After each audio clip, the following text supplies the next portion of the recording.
Hi all, welcome to my channel. ಇವತ್ತು ನಿಮಗೆ ನುಗ್ಗೆ ಸೊಪ್ಪಿನ ಪಲ್ಯ ಯಾವ ರೀತಿ ಮಾಡೋದು ಅಂತ ತೋರಿಸ್ಕೊಡ್ತೀನಿ. ಇವತ್ತು ನನ್ನ ಟೆರೇಸ್ ಗಾರ್ಡನಲ್ಲಿ ನುಗ್ಗೆ ಗಿಡ ಸ್ವಲ್ಪ ಬೆಳ್ಕೊಂಡಿತ್ತು, ಎಲೆಗಳೆಲ್ಲ ಹಳಜಾಗ್ತಿದ್ವು ಅಂತ ಅದೇ ಸೊಪ್ಪನ್ನು ಕಟ್ ಮಾಡಿ ನಿಮಗೆ ಅದರಲ್ಲಿಂದ ಪಲ್ಯ ಯಾವ ರೀತಿ ಮಾಡೋದು, ಎಷ್ಟು ನ್ಯೂಟ್ರಿಷಿಯಸ್ಸು ಇದು ಅಂದರೆ ತುಂಬ ಐರನ್ ಕಂಟೆಂಟ್ ಇರುತ್ತೆ. ವಾರಕ್ಕೊಂದಿನಾದ್ರೂ ಇದನ್ನು ಕನ್ಸ್ಯೂಮ್ ಮಾಡಲೇಬೇಕು, ತುಂಬ ಒಳ್ಳೆಯ ಇದು. ನೋಡಿ, ಈ ಥರ ಕಟ್ ಮಾಡ್ಕೋತಾ ಇದ್ದೀನಿ ನಾನು. ಈಗ ಮಳೆಗಾಲ ಇರೋದರಿಂದ ಇದು ಚಿಗುರುತ್ತೆ, ಬೇಗನೆ ಚಿಗುರುತ್ತೆ. ಇದೇ ರೀತಿ ನಾನು ಸುಮಾರು ಸತಿ ಕಟ್ ಮಾಡಿ ಪಲ್ಯಗಳನ್ನ ಮಾಡಿದ್ದೀನಿ. ನೋಡಿ, ಇಲ್ಲಿ ಆರ್ಗ್ಯಾನಿಕ್ಕು ಮನೇಲಿ ಹಾಕಿರುವಂಥ ಗೊಬ್ಬರದಿಂದನೇ ಬೆಳೆದಿರುವಂಥದ್ದು. ನೋಡಿ ಇಷ್ಟು ಕಲೆಕ್ಟ್ ಆಗಿದೆ. ಎಲ್ಲೋಲಿ ಕಲರ್ ಇರುವಂಥ ಎಲೆನೆಲ್ಲ ತೆಗೆದೆಸಿತೀನಿ. ಚೆನ್ನಾಗಿ ಗ್ರೀನ್ ಇರೋವಂಥದ್ದನ್ನು ಇವಾಗ ಬಿಡಿಸ್ಕೊತೀನಿ ಒಂದು ಬೌಲಿಗೆ. ನೋಡಿ ಯಾವ ರೀತಿ ಬಿಡಿಸ್ಕೊತೀನಿ ಅಂತ.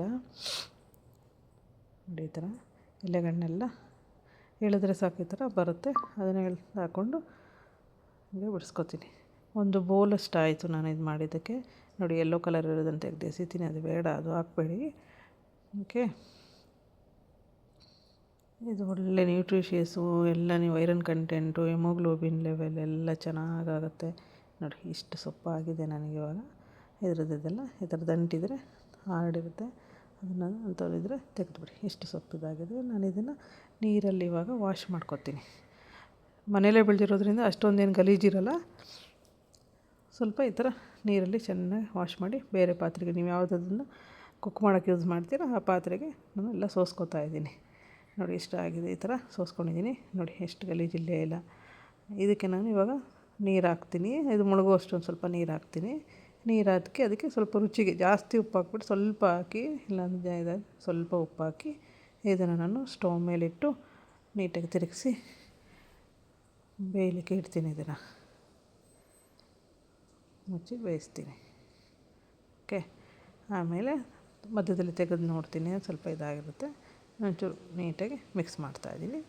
ಮಿಕ್ಸ್ ಮಾಡಿ ಆದ ತಕ್ಷಣ ನೋಡಿ ಇದನ್ನು ಅರ್ಧ ಬೇಯ್ದಿದ್ರೆ ಸಾಕು. ಯಾಕಂದರೆ ಇದಕ್ಕೆ ಒಗ್ಗರಣೆ ಕೊಡ್ತೀವಲ್ಲ, ಅದರಲ್ಲಿ ಸ್ವಲ್ಪ ಬೇಯುತ್ತೆ. ಜಾಸ್ತಿ ಬೇಯಿಸಬಾರ್ದು ಸೊಪ್ಪುಗಳನ್ನೆಲ್ಲ.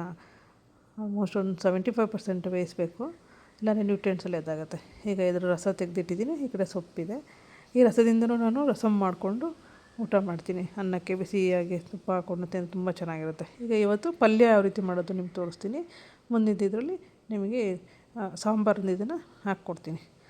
ಓಕೆ, ಇದನ್ನು ಸ್ಟವ್ ಮೇಲೆ ಸಣ್ಣದೊಂದು ಬಾಣಲೆ ಇಟ್ಟು ಅದಕ್ಕೆ ಎಣ್ಣೆ ಹಾಕಿ ಸಾಸಿವೆ ಹಾಕ್ತಾಯಿದ್ದೀನಿ. ಸಾಸಿವೆ ಸಿಡಿಬೇಕು. ಸಿಡಿದ ತಕ್ಷಣ ಒಂದೆರಡು ಮೆಣಸಿನ್ಕಾಯಿ ಕಟ್ ಮಾಡಿ ಇಟ್ಕೊಂಡಿರ್ತೀವಲ್ಲ ಅದನ್ನು ಹಾಕೋಣ. ಆಮೇಲೆ ಇದಕ್ಕೆ ಉದ್ದಿನಬೇಳೆ, ಸ್ವಲ್ಪ ಕಡಲೆಬೇಳೆ, ಅರ್ಧ ಸ್ಪೂನಷ್ಟು ಹಾಕಿ ಚೆನ್ನಾಗಿ ರೋಸ್ಟ್ ಮಾಡ್ಕೊಳ್ಳಿ. ಮತ್ತು ಈರುಳ್ಳಿ ಹಾಕ್ಕೊಂಡು ಚೆನ್ನಾಗಿ ರೋಸ್ಟ್ ಮಾಡಿ. ಈಗ ಬೇಯಿಸಿದ್ವಲ್ಲ ಸೊಪ್ಪು, 50% ಬೇಯ್ದಿರೋವಂಥ ಸೊಪ್ಪು ಇದು ಹಾಕ್ತಾಯಿದ್ದೀನಿ. ಅದಕ್ಕೆ ಸ್ವಲ್ಪ ಕಾಯಿ ತುರಿ ಹಾಕಿ ಚೆನ್ನಾಗಿ, ನಾನು ಸಾಲ್ಟ್ ಹಾಕ್ತಾಯಿಲ್ಲ ಇದಕ್ಕೆ, ಯಾಕೆಂದರೆ ಸೊಪ್ಪು ಬೇಯಬೇಕಾದ್ರೆ ನಾನು ಸಾಲ್ಟ್ ಹಾಕಿದ್ದೆ. ಅದರಿಂದ ಇದಕ್ಕೇನು ಸಾಲ್ಟ್ ಹಾಕ್ತಾಯಿಲ್ಲ. ಚೆನ್ನಾಗಿ ಬಾಡಿಸ್ಕೊಂಡ್ಮೇಲೆ ಇದನ್ನು ಸ್ವಲ್ಪ ಹೊತ್ತು ಮುಚ್ಚಿಡೋಣ. ಮುಚ್ಚಿಟ್ಟಿನ ಸ್ವಲ್ಪ ಹೊತ್ತು ಬೇಯಿಸ್ಕೊಳ್ಳೋಣ. ಇನ್ನು 25% ಅಷ್ಟು ಬೇಯಿಸೋಣ. 75% ಅಂದಿದ್ದಲ್ಲ, ಆ ಥರ ನೋಡಿ ಈ ಥರ ರೆಡಿಯಾಗಿದೆ. ಹೈಲಿ ನ್ಯೂಟ್ರಿಷಿಯಸ್ ನುಗ್ಗೆ ಸೊಪ್ಪು ರೆಡಿಯಾಗಿದೆ. Thank you for watching.